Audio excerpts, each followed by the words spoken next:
Au nom du Père, du Fils et du Saint-Esprit. Amen. Chers frères et sœurs, nous voici arrivés à cette troisième messe de la Nativité.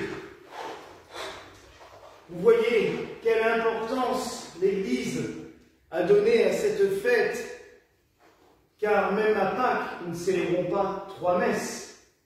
S'il y en a 2 à Pâques, la nuit et le jour, c'est tout simplement parce qu'on a su diviser à un moment donné pour faire plus simple. Mais la seule fête de l'année, avec le jour des défunts, mais là c'est dans une autre optique, mais la seule fête de l'année où l'Église a cru bon célébrer 3 messes particulières, c'est pas 3 fois la même messe pour raison pastorale ou parce qu'il y a du monde, non. 3 messes différentes, c'est Noël.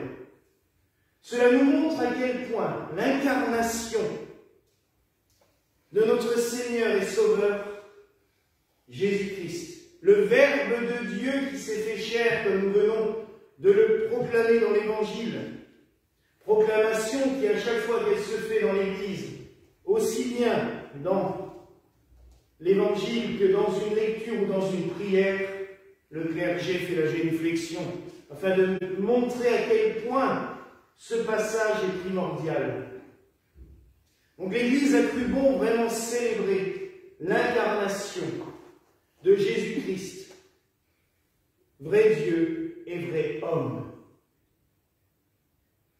Nous avons cette nuit et ce matin vu d'abord les anges annoncer la venue du Christ à Bethléem. Ils l'ont annoncé au berger. Ce matin, nous avons accompagné les bergers dans la grotte de Bethléem. Ce soir, les textes sont totalement différents. La messe du jour, comme on disait autrefois, la messe du jour de Noël, nous parle du côté divin. Nous avons vénéré l'enfant. Nous l'avons accompagné avec les bergers. Nous l'avons adoré avec les bergers et les anges. Mais il ne faut pas se réduire à juste ce joli petit bébé tout joufflu et tout mignon. Même si j'avoue que celui que nous avons sur l'autel est particulièrement mignon. Mais il ne faut pas s'arrêter juste à cela. Même si, et je le reconnais aussi, j'ai une prédilection pour le vénérer Dieu sous la forme d'un petit enfant, comme l'ont toujours fait les grands penseurs de l'école française de spiritualité, puisque c'est grâce à eux, et aussi à la dévotion des Carmes, et notamment de Sainte Thérèse d'Avila, que la vénération de l'enfant Jésus s'est faite avec une telle ampleur. Il ne faut pas juste se dire c'est juste un bébé. Ah, c'est chouette, c'est un petit garçon sympa. Oui, mais on va plus loin. Et la messe du jour de Noël nous amène vraiment à contempler ce mystère très important. Ce bébé, c'est le Verbe de Dieu. C'est la parole créatrice de Dieu. Cette parole qui a créé le monde, qui était là avant le commencement. Cette parole de Dieu qui est devenue homme, qui a pris notre chair.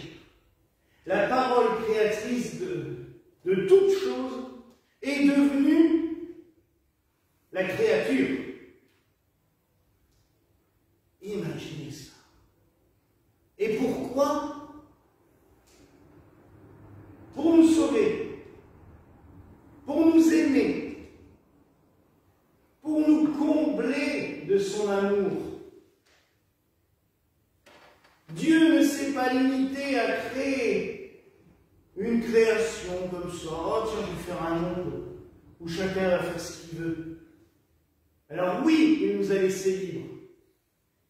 Mais pour mieux nous aimer, pour mieux nous comprendre, pour être parmi, avec nous, un des nôtres, il a pris notre chair. Imaginons la puissance de cette phrase, et le Verbe s'est fait chair et il a habité parmi nous. Rendez-vous compte? Dieu qui habite parmi nous, qui vit avec nous, qui est l'un des nôtres, qui partage notre condition. Mais il y a de quoi se réjouir, exulter, sauter de joie, faire des cabrioles pour ceux qui le peuvent encore.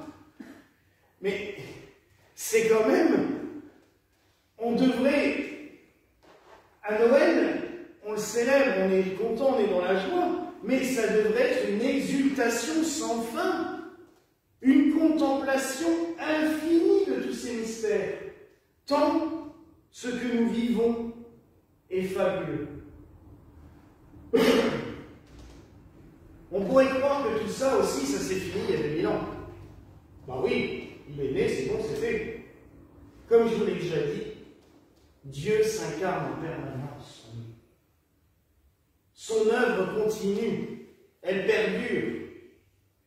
Et du moment où nous en avons la pleine conscience, et où nous en avons la volonté, il continuera sans cesse. Je ne sais pas si vous avez écouté la collecte de la messe de ce soir. Je vais reprendre comme ça, ça sera encore plus facile pour l'enregistrer. Les prêtres la connaissent parce que dans plusieurs rites de la messe, c'est cette prière qu'on utilise quand on verse l'eau dans le vin. Ô Dieu qui a établi admirablement la dignité de la nature humaine et l'a renouvelée plus admirablement encore, accorde-nous de participer à la dignité de ton Fils qui a daigné s'unir à notre humanité. Oui, le Verbe de Dieu s'est fait chair pour nous renouveler. La parole créatrice de Dieu, le Créateur lui-même, s'est assimilé à sa créature. Pas pour que nous nous amusions, que nous en soyons orgueilleux, mais pour que nous puissions nous-mêmes nous unir à lui. Je l'ai répété plusieurs fois pendant l'avant, cette phrase, mais je vais la répéter encore. Irénée de Lyon le disait, Bossuet l'a répété à de nombreuses reprises. Dieu s'est fait homme pour que l'homme devienne Dieu. Et non pas pour que nous nous prenions pour Dieu. Nous ne sommes pas Lucifer, nous n'avons pas l'orgueil démesuré. Pour que nous nous unissions à lui. Vous imaginez-vous cette grâce? Et c'est ce que nous vivons pendant la Sainte Messe. Tout le début de la messe, nous élevons nos louanges.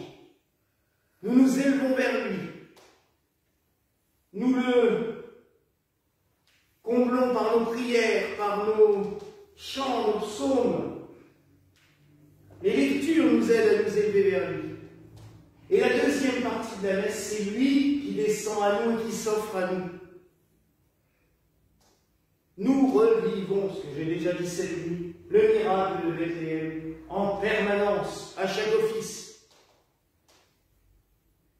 L'union à Dieu n'est pas quelque chose d'impossible. L'union à Dieu n'est pas une utopie, n'est pas un rêve. C'est une possibilité permanente, par la prière, par la méditation, l'oraison, et par les sacrements, et notamment par la Sainte Messe. Nous nous élevons vers Dieu et lui s'unit à nous. Méditons tout cela, adorons le Christ, et quand nous voyons cet enfant Jésus, ce joli bébé, ce bambino comme ils disent en Italie, voyons aussi notre Dieu qui s'offre à nous. Et il est vrai que c'est plus facile, sans aucun doute, de s'unir et de se sentir unis à un beau chérubin qu'à Jésus-Christ sur la croix. Il se met à notre portée, il s'offre à nous. Alors mes frères, acceptons ce cadeau. Je lisais une blague, je l'ai lue à nos frères du clergé tout à l'heure, où on voit Jésus qui râle un petit peu et qui dit « Quand même, vous êtes gonflés, c'est vous qui recevez les cadeaux alors que c'est le jour de mon anniversaire. » Mais le plus beau des cadeaux que nous pouvons recevoir le jour de son anniversaire, c'est lui-même qui s'offre à nous tous. C'est le plus beau des cadeaux de Noël, recevoir Jésus. Alors mes frères et sœurs, acceptons ce cadeau de grand cœur. Et alors celui-là, pas besoin de le remettre en vente le lendemain sur eBay. Ce cadeau, on le garde précieusement. On le garde au fond de nous. Et comme je vous l'ai déjà dit, comme Dieu ne se divise pas, il se multiplie, plus on l'offre aux autres, plus on l'a pour nous. Car il ne nous demande qu'une chose, c'est de nous se multiplier, de s'offrir à toutes et tous. Alors oui, mes frères et sœurs, recevons le cadeau que nous recevons de la part de Dieu. Le Verbe fait chair, son Fils, notre Seigneur Jésus-Christ, qui a pris notre nature. Voilà la grâce que je nous souhaite au nom du Père, du Fils et du Saint-Esprit. Amen.